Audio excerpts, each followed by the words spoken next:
La frecuencia de la familia hispana.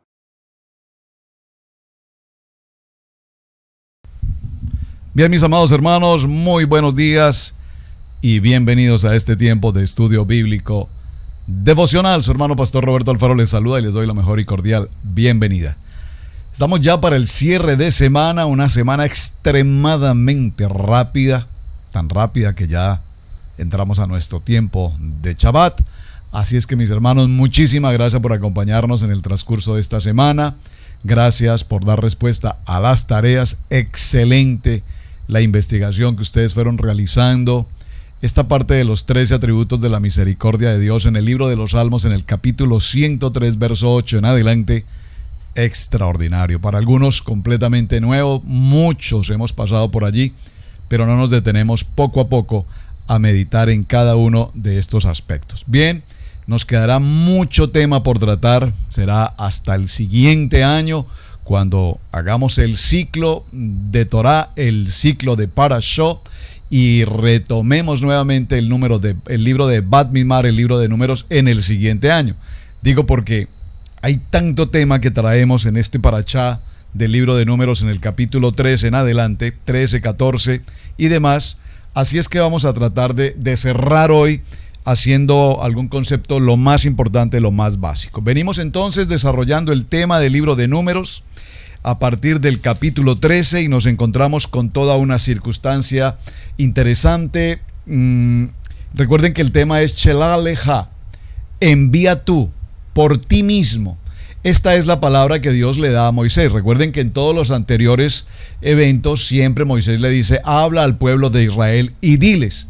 Pero en esta ocasión particularmente nos encontramos con que Dios le habla a Moshe y le dice, si tú decides, Moisés, enviar a estos exploradores, a estos espías, a una tierra que yo te prometí que es buena, si tú decides hacerlo, es bajo tu responsabilidad, envíalos tú por ti mismo. ¿Por qué es tan importante este parashá? Shelach lecha, por ti mismo. Porque cuando vimos en el libro de Deuteronomio, el pueblo exigió a Moisés que antes de pasar a la tierra prometida era necesario enviar a un grupo de hombres, mirar la tierra, las condiciones, la cultura, las circunstancias de la ciudad, si era fuerte, si habían árboles, todo lo que podía llevar el entorno de la ciudad.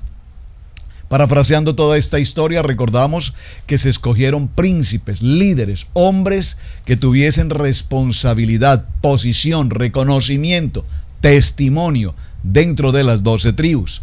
Viajaron en dirección a Canaán, recordemos esa parte tan importante, ingresaron por el área sur, ese ingreso por el área sur también muy importante, ya lo determinamos. Allí se encontraron justamente con Amalek, el enemigo número uno. El enemigo número uno de Israel, ya usted sabe por qué. Se encontraron también con Anak, los gigantes. Muy interesante. Recuerden, a propósito de gigantes, para algo que me escribió un hermano, es interesante mencionar que, por ejemplo, Goliat no era el nombre del gigante que derribó David. Realmente Goliat era uno de los 5 gigantes, es decir, era como uno de esos anaquitas, era una de los nombres con los que se denominaban a estos gigantes. Recordemos que David tomó cuántas piedras, ¿verdad? Sí. Entonces, una por cada uno de estos gigantes. Muy bien, se encuentran entonces con Amalek en el Negev. Luego vemos que dice que allí se encontraban los jebuseos, los amorreos, los heteos, todos aquellos que siempre permanentemente venían a robar sus cosechas, etcétera. Muy bien. Mucho tema por tratar allí, repito, hay cosas que todavía deberíamos seguir tratando. Ahora, recordemos también que regresan de la tierra prometida los exploradores y es interesante notar que pasaron no unos pocos días, sino 40 días. Les pedí que subrayaran el número 40 porque por cada uno de los días que ellos tardaron en hacer esta labor de espionaje, por cada uno de estos días, posteriormente el Padre Eterno decide castigar al pueblo de Israel durante 40 años. Puntualmente dice el texto, un año por cada día que estuvieron en la tierra de Israel. ¿Y esto por qué? porque empezaron a hablar mal de la tierra. Hablamos del concepto de lechón hará, que significa hablar mal partiendo de una verdad. Es decir, ellos reconocieron la tierra y encontraron que sí, era una tierra en la que fluye leche y miel. Sí, claro que sí.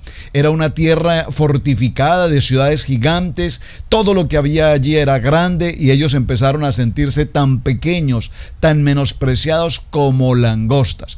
Y vieron a los enemigos como alguien extremadamente fuerte, imposible de atacar, imposible de derribar, se sintieron muy poca cosa. Todo esto, repito, muy interesante, ya lo mencionamos, estoy tratando de hacer el cierre de toda la semana y en todo este proceso que llevamos es interesante recordar algo con lo que quiero puntualizar el cierre de semana. Cuando los hebreos llegaron a las inmediaciones de Canaán, recordemos esta historia, la tierra que Dios ya le había prometido al pueblo de Israel desde el mismo tiempo de Abraham, luego de haber huido de todo ese proceso de esclavitud desde Egipto, Moisés entonces envía a estos exploradores, ¿para qué? Para indagar, para explorar, para investigar, y estos 10 espías regresaron con una explicación bastante contraria. Yo quiero significar algo. La información que ellos traían era una información cierta, era verídica, pero la manera como entregaron la información fue yo creo que como las noticias que vemos hoy en estos noticieros de hoy.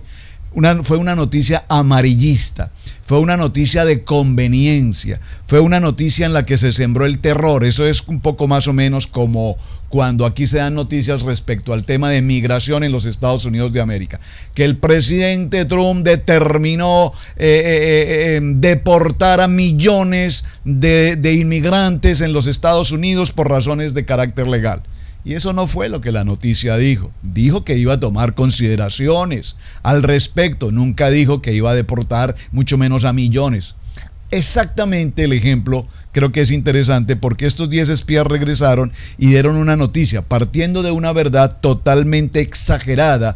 Tierras inmensas, ciudades gigantes, hombres gigantes, hasta los frutos que traemos, como ustedes pueden ver, son extremadamente grandes. Ahora, es importante que tengas presente lo siguiente. Solo 2 de los exploradores, me gusta la palabra exploradores más que la palabra espías, pero la Biblia nos habla de espías. Solo 2, ¿quiénes son? Josué, que su nombre original era Oseas, pero que Moisés le llamó por el nombre de Josué. Muy importante esto, muy importante. Yeshua.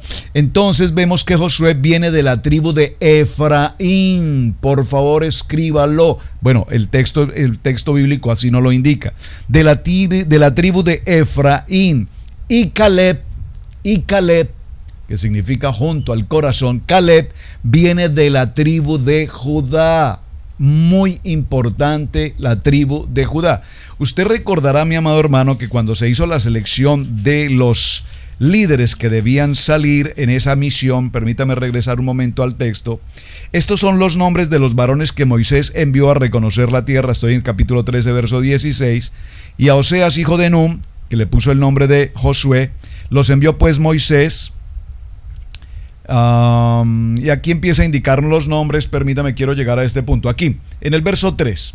Y Moisés envió desde el desierto de Parán, conforme a la palabra de Yahweh, a todos aquellos varones príncipes de los hijos de Israel. Estos son sus nombres. Observe la importancia del verso 4. Estos son sus nombres. De la tribu de Rubén, Samúa, hijo de Zacur. ¿Por qué quiero solamente resaltar esto? Porque recordemos que Rubén aparece aquí como el primero nombrado, la primera tribu nombrada de las 12 tribus. ¿Por qué es importante esto? Porque recordemos que Rubén perdió la primogenitura. Es el primer hijo varón de Jacob, por supuesto, el primero de las 12 tribus. Pero cuando ya vimos el estudio anterior en Éxodo, recordemos que Jacob perdió su posición de primogenitura. Y no vamos a entrar a los detalles el por qué, porque ya evidentemente lo estudiamos. Solo quiero resaltarlo porque pareciera ser que aquí se reconoce la importancia de esa primogenitura al colocar la tribu de Rubén en primer lugar. Muy bien. Continuemos avanzando. A donde quiero llegar en el cierre ya de nuestro tema es básicamente a concluir 2 aspectos importantes. Número 1, Josué es de la tribu de Efraín y Caleb de la tribu de Judá. Recordemos que hay 10 espías que dieron una versión un poco exagerada de los hechos, mientras que dos de ellos, Josué y Caleb, dieron una información en la que definían que sí lo podíamos hacer, que el Dios Todopoderoso estaba con nosotros, por lo tanto nosotros podríamos subir y evidentemente responder ante esta circunstancia. Ahora, cuando Josué y Caleb decían que debían atacar sin miedo al pueblo que habitaba aquella tierra, no hay duda de que ellos tenían emuná, diga conmigo emuná, es decir, fe, pero no la fe de creer que lo podemos hacer, sino la fe sobrenatural, esa fe que va mucho más allá de nuestros sentidos, de nuestras emociones, esa fe que determina que el Padre Eterno está conmigo, y entonces yo puedo decir, si Dios está conmigo, ¿quién contra mí? No solamente puede ser una frase que repetimos ocasionalmente, porque para lograr ese nivel de emuná necesitamos ser obedientes a la palabra, dígalo conmigo, obedecer, ser obedientes a la palabra y trabajar, vivir, amar conforme al propósito de la palabra. Ahora bien, en este mismo proceso, quiero que recordemos algo que es fundamental. La tierra prometida de Canaán, prometida, una tierra que se recibiría por herencia de la promesa que Dios había dado a su pueblo, es importante recordar que ahora esa tierra ya estaba en el plan de Dios, ya estaba asignada al pueblo de Israel. Cuando Moisés envía a estos hombres, realmente vemos que Dios determinó que si él quería hacerlo, que si Moisés quería hacerlo, hacer caso a lo que el pueblo quería, allá tú, esa es tu responsabilidad. Pero por lo tanto debes asumir las consecuencias. Recordemos que cuando dimos comienzo esta semana al parachá de Shalach, les dije, este parachá va a cambiar completamente la vida del pueblo de Israel. Veamos qué cambios se sucedieron. Número uno, ahora Moisés toma una decisión por su propia dirección.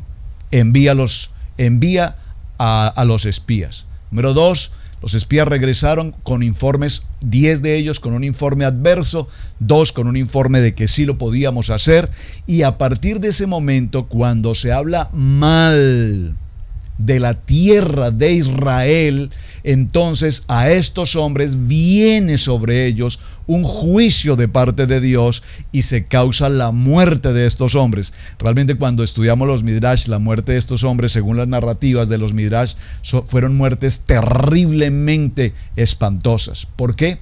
Por haber hablado mal de la tierra de Israel. Observen, hay dos momentos importantes aquí. Número uno, cuando vimos en el libro de Éxodo cómo el pueblo de Israel preparó un becerro de oro y Dios había determinado eliminar al pueblo de Israel. Y le dijo a Moisés, y haré de ti una nación grande. Pero la misericordia y la intervención de Moisés frente al Padre permitió que él tuviese la bondad y la misericordia y respetó tal circunstancia. Número dos, ahora, cuando estos hombres vienen de explorar el territorio y hablan mal de la tierra de Israel, se presenta la segunda situación de la ira de Dios, en la cual él determina eliminar al pueblo de Israel. Nuevamente Moisés interviene, habla con el Padre y le dice qué van a decir, qué dirán aquellos que nos vieron salir de nuestra esclavitud, y dirán, salimos al desierto y el Dios Todopoderoso que nos sacó no fue capaz de sobrevivir a este pueblo y hemos regresado con vergüenza. Entonces el Señor dijo, ok, tienes razón, vamos a dejarlo así. Pero a partir de este momento, el pueblo de Israel, recuerden que una de las peticiones que ellos hicieron fue, preferimos morir en el desierto o regresar, nombremos un capitán y regresemos a Egipto. Esta rebeldía, este pueblo de dura cerviz, ahora recibe un castigo. ¿Cuál es? Todos los jóvenes mayores de 20 años van a morir. O sea, hombres, todos los hombres mayores de 20 años van a morir y van a permanecer durante 40 años en el desierto hasta que toda la generación se renueve, de tal manera que lleguen a la tierra prometida aquellos que durante el desierto van a vivir, es decir, todos los jóvenes menores de 20 años, las mujeres independiente de su edad, porque ellas no formaron parte de este problema de guerra, de tal manera que esa nueva generación será la que va a pasar a la tierra prometida. Por eso les mencioné que aquí se iba a producir un cambio impresionante en todo Israel. Ahora, en todo este proceso que estamos viendo, por favor, nos quedamos con muchos temas por tratar. Este pueblo obstinado, este pueblo rebelde, este pueblo que conocía la Torá y sin embargo actuaba a manera como creían que ellos debían actuar. Dijeron, nosotros haremos conforme a lo que el Padre dice, pero sin embargo nos damos cuenta que esto no funcionó. No se guardaba completamente el mandamiento, había soberbia, arrogancia, no se conservaba ni se guardaba el día de reposo. Por lo tanto, avancemos al cierre ya en esta segunda parte de nuestro tiempo de estudio bíblico devocional y por favor llegue conmigo al libro de Números en el capítulo 15 y vamos a estar en el verso 37. Ahí vamos a cerrar. ¿Lo tienen todos? Libro de Números capítulo 15, verso 37. Y Yahweh habló a Moisés diciendo: habla a los hijos de Israel y diles que se hagan franjas en los bordes de sus vestidos por sus generaciones y pongan en cada franja de los bordes un cordón azul. Y os servirá de franja para que cuando lo veáis os acordéis de todos los mandamientos de Yahweh para ponerlos por obra, y no miraréis en pos de vuestros corazones y en pos de vuestros ojos, en pos de los cuales os prostituyáis, para que os acordéis y hagáis todos mis mandamientos y seáis santos a vuestro Padre. Yo, Yahweh vuestro Dios, que os saqué de la tierra de Egipto para ser vuestro Dios, yo, Yahweh vuestro Dios. Aquí es importante entender la palabra Kadosh, la palabra Kadoshim. Muy bien, esta porción que estamos leyendo nos muestra lo que conocemos con el nombre de tzitzit. Los tzitzit o franjas son algunos elementos que el creyente debe utilizar permanentemente, y el propósito de utilizarlos es recordar siempre el tiempo de santidad, el tiempo kadosh en la presencia del Señor. Tengo aquí en mis manos algún modelo de tzitzit que les quiero enseñar. Bueno, el tiempo es muy breve, esto tendremos que tratarlo en un tema particular completamente. Vemos cómo esta franja, estos flecos que tengo aquí, se conocen con el nombre de tzitzit. Cada uno de ellos, usted los observa, aquí encontramos 4 bordes, 4 flecos, que es lo que significa la palabra tzitzit, y un cordón azul. Posteriormente entraremos a estudiar qué significa esto. 8 flecos, 5 nudos. Estos 5 nudos básicamente están representando los 5 primeros libros de la Torá: Génesis, Éxodo, Levítico, Números, Deuteronomio.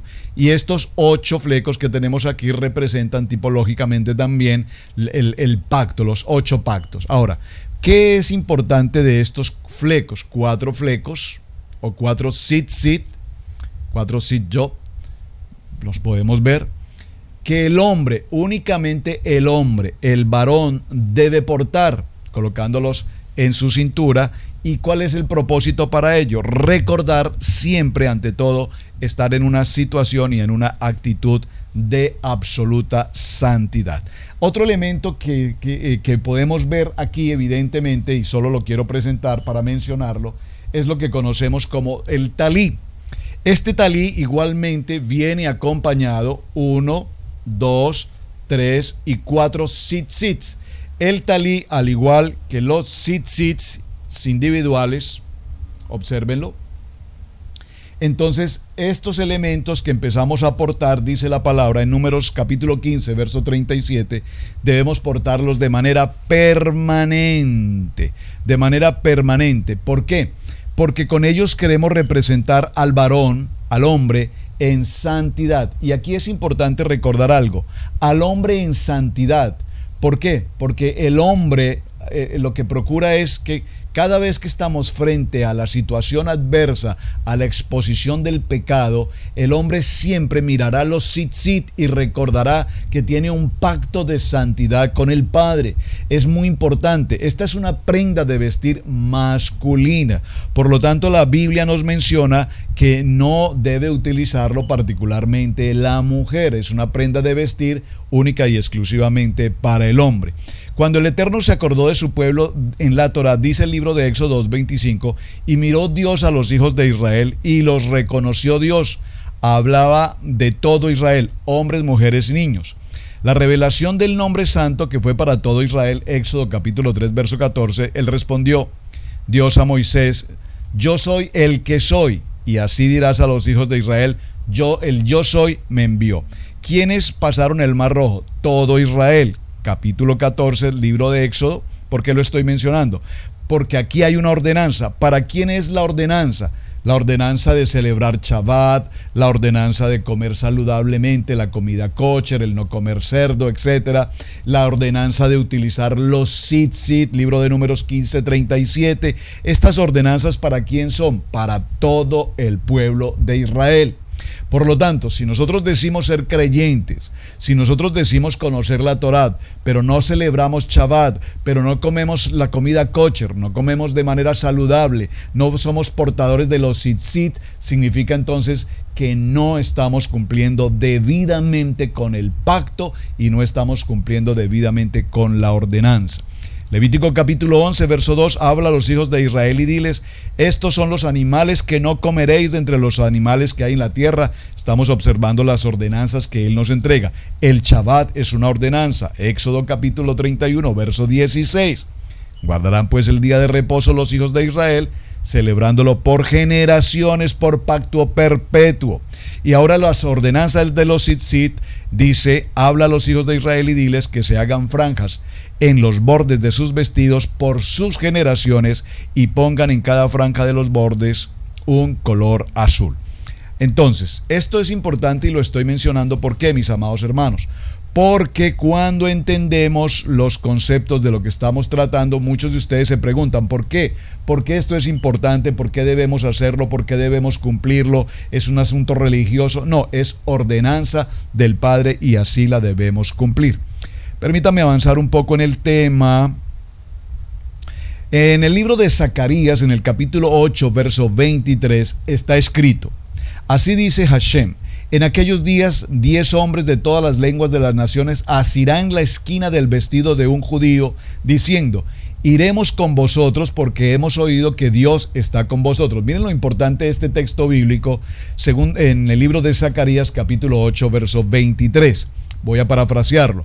Así ha dicho Yahweh, en aquellos días 10 hombres de todas las lenguas de las naciones asirán de la esquina del vestido de un judío, de la esquina del vestido de un judío, de esta esquina, de este borde, se asirán de él, iremos con vosotros, porque hemos oído que Dios está con vosotros. Esta esquina del vestido de un judío es lo que conocemos como los tzitzit.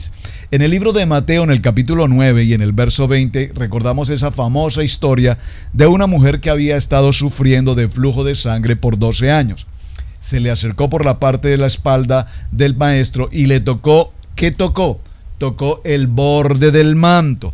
Tocó el borde del manto, el borde del manto, el borde del manto. Y cuando tocó el borde del manto, inmediatamente ella fue sanada. Entonces tocó el borde del manto, pero Yeshua, volviéndose y viéndola, dijo, hija, ten ánimo, tu fe te ha sanado, y al instante la mujer quedó sana. Obviamente, mi amado hermano, no le estoy tratando de decir que con este elemento usted hoy va a recibir una sanidad, porque es simplemente un elemento, pero lo que quiero significar es que para el momento en el libro de Mateo, capítulo 9, verso 20, vemos cómo Yeshua utilizaba su manto, y esto es muy interesante, hermanos. Lastimosamente el tiempo no nos da para mencionar todo lo interesante y apasionante del estudio que tiene que ver con los tzitzit, los tzitziyot, en singular tzitziyot. Atención, observen. La expresión tzitzit tiene que ver particularmente con los mandamientos y tiene que ver con las 613 ordenanzas. Observen, la palabra tzitzit tiene compuestas la palabra sadik, yod, tap. ¿Por qué es importante conocer la escritura del hebreo para el tema de los tzitzit?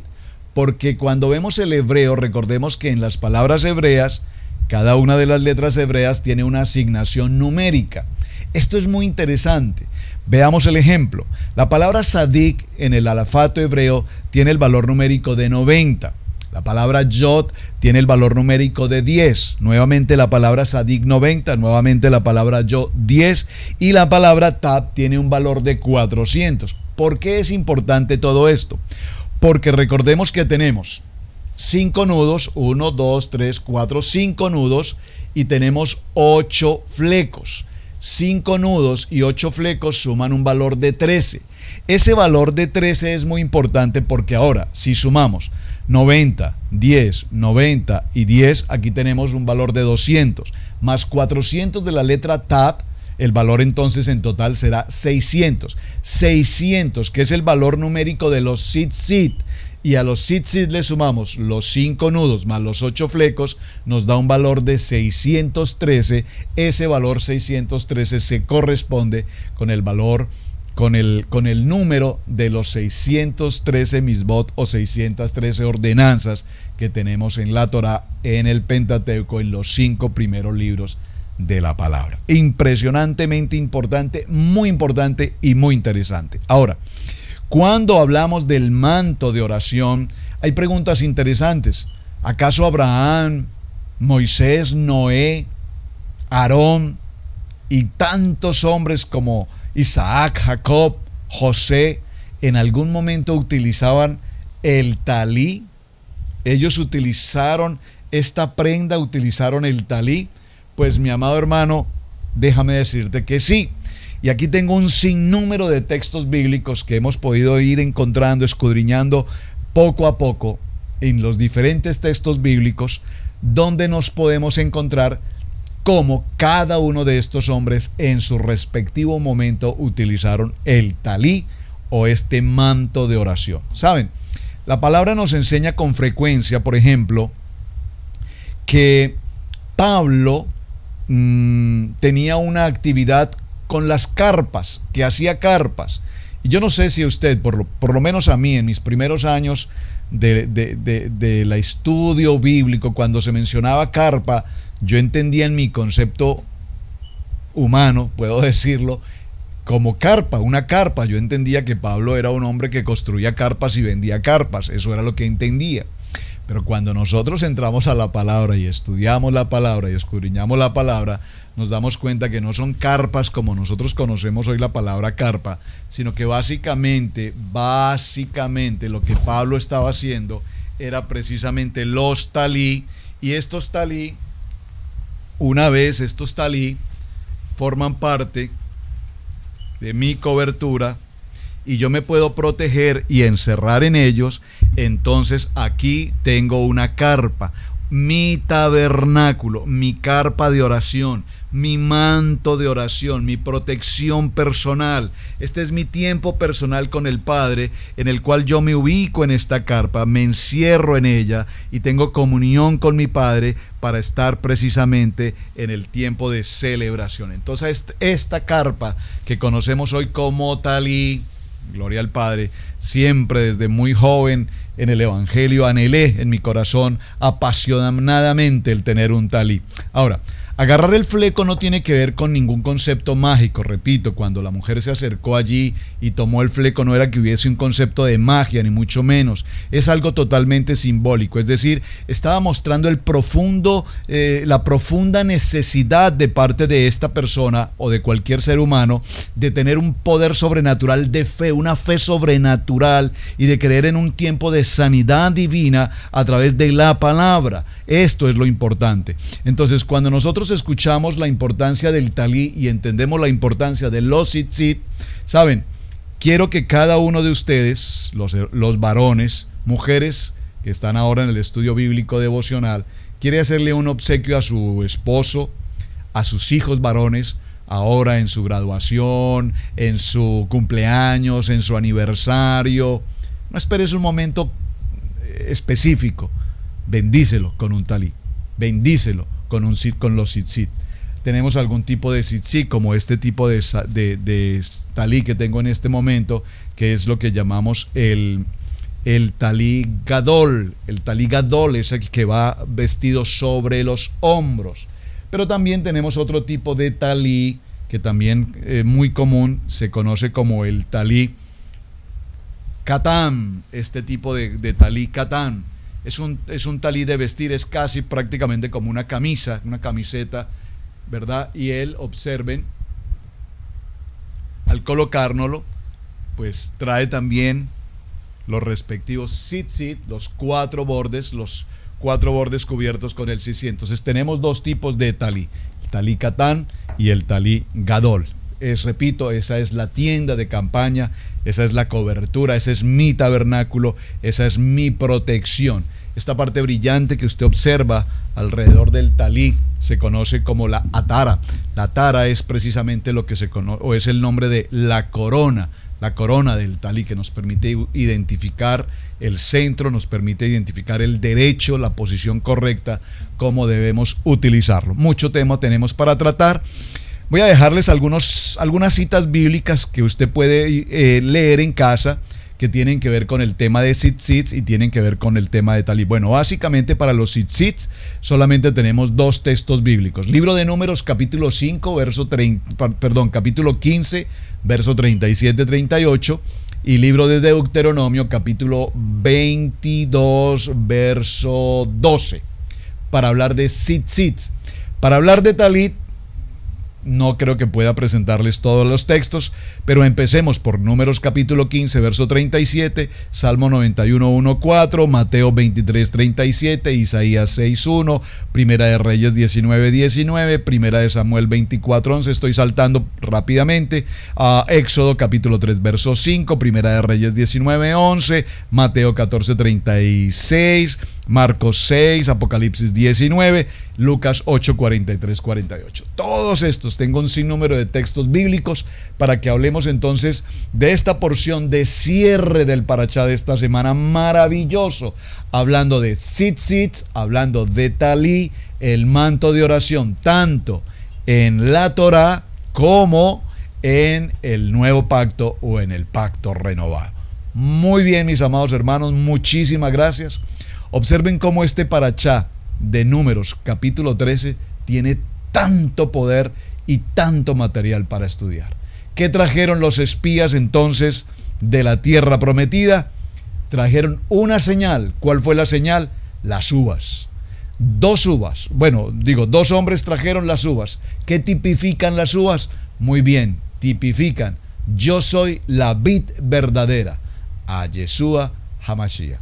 Mis amados, Shabbat Shalom, bendiciones, muchísimas gracias por acompañarnos. Nos vemos la siguiente semana y prepárese porque tenemos otro tema extraordinario. Hablaremos de Coré. Su hermano Pastor Roberto Alfaro le saluda. Bendiciones.